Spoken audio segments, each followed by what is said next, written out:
Wow, this is an exciting day because the first images from NASA's new James Webb telescope were released just 10 minutes ago. And Science Museum of Oklahoma was selected to offer the first look at those images. And News 9's Hannah Scholl is live at the museum for the drop. Hey, Hannah.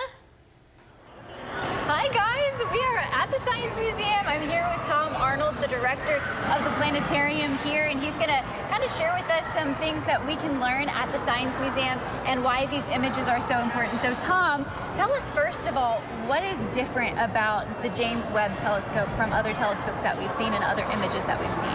The James Webb actually is looking at the electromagnetic part of the spectrum that deals with the infrared. We've seen it in the gamma ray, we've seen it in the X-rays, we see it in radio, we see it in visual light, we see it in ultraviolet.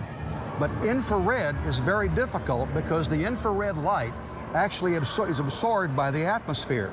And we can't get the kinds of detailed information from the Earth's surface in the infrared that we need. So here comes James Webb.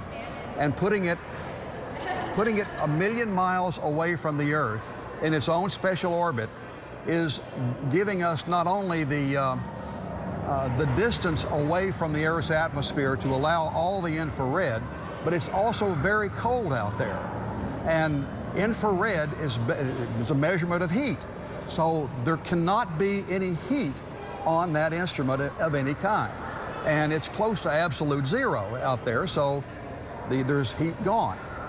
And what that does, that allows this telescope to be able to see in tremendous detail the infrared energy coming from distant objects. That's awesome.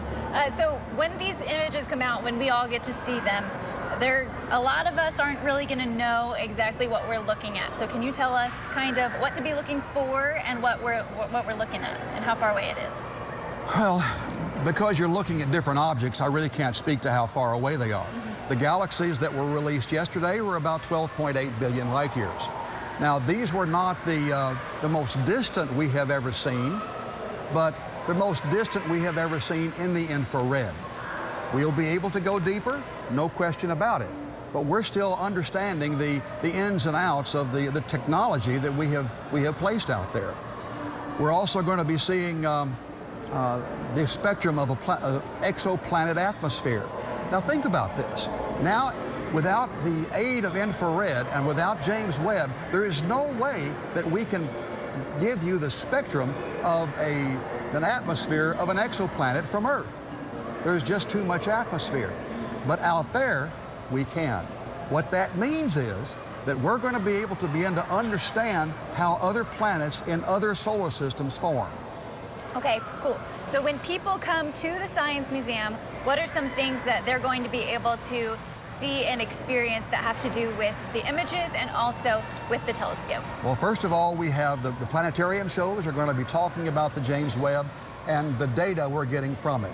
We have a NASA kiosk that explains exactly how these images are created. We have another kiosk that has the images of the Rosette Nebula. It's also taken in narrowband and shows you how the object looks in different frequencies of light.